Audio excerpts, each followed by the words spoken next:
नमस्कार मुलांनो, तुमच्या आवडत्या संजय सरांच्या गोष्टींच्या शाळेत तुमचं मनपूर्वक स्वागत. मुलांनो, आज रविवार, सुट्टीचा दिवस, आनंदाचा दिवस. हा सुंदर दिवस अधिक सुंदर व्हावा म्हणून मी आज तुम्हाला एक सुंदर गोष्ट सांगणार आहे. चला तर मग मुलांनो, कान देऊन ऐका. आजची सुंदर गोष्टीचं नाव आहे आजीचा खजिना. एका छोट्याशा गावात विजय नावाचा मुलगा राहत होता.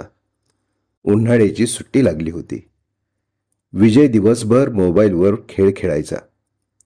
त्याची आजी रोज त्याला म्हणायची, विजय, जरा माझ्याजवळ बस, तुला एक सुंदर गोष्ट सांगते. पण विजयचं एकच उत्तर असायचं, आजी, नंतर, मला वेळ नाही. एके दिवशी आजीने विजयला एक जुनी लाकडी पेटी दिली. आजी म्हणाली, ही माझी खूप मौल्यवान पेटी आहे, पण ती उघडण्याची एक अट आहे. विजयने उत्सुकतेने लगेच विचारले, काय अट आहे आजी? आजी हसली आणि म्हणाली, माझ्यासोबत रोज 10 मिनिटं बसायचं. विजय तयार झाला. पहिल्या दिवशी आजीने त्याला तिच्या शाळेतल्या आठवणी सांगितल्या.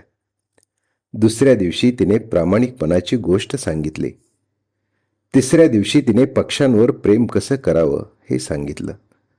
असे 10 दिवस गेले.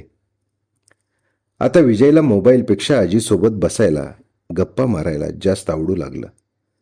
10व्या दिवशी आजी म्हणाली, आता पेटी उघड. विजयने पेटी उघडली.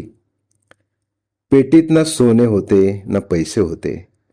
त्या पेटीत होती आजीने लिहिलेली छोटी छोटी पत्र, सुंदर गोष्टींची पुस्तकं, प्रेरणादायी विचार आणि विजयचे लहानपणीचे फोटो. विजयच्या डोळ्यात पाणी आलं. तो आजीला मिठी मारत म्हणाला, आजी, हा तर माझ्या आयुष्यातला सर्वात मोठा खजिना आहे. आजी हसली आणि म्हणाली, बाळा, पैशापेक्षा आठवणी श्रीमंत असतात आणि कुटुंबासोबत घालवलेला वेळ हा जगातील सर्वात मौल्यवान खजिना असतो.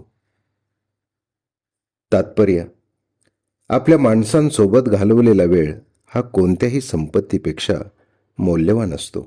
म्हणून मुलांनो, आपल्या आजी आजोबा, आई वडील यांच्यासोबत मन मोकळ्या गप्पा मारा. आणि हो, आई वडिलांनाही विनंती, आपल्या मुलांसोबत तुम्हीही मन मोकळ्या गप्पा मारा. मुलांना आनंदी ठेवा.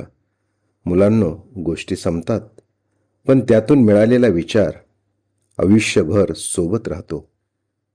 पुन्हा भेटू संजय सरांच्या गोष्टींच्या शाळेत. तोपर्यंत रोज एक गोष्ट, रोज एक नवा विचार, खास तुमच्यासाठी.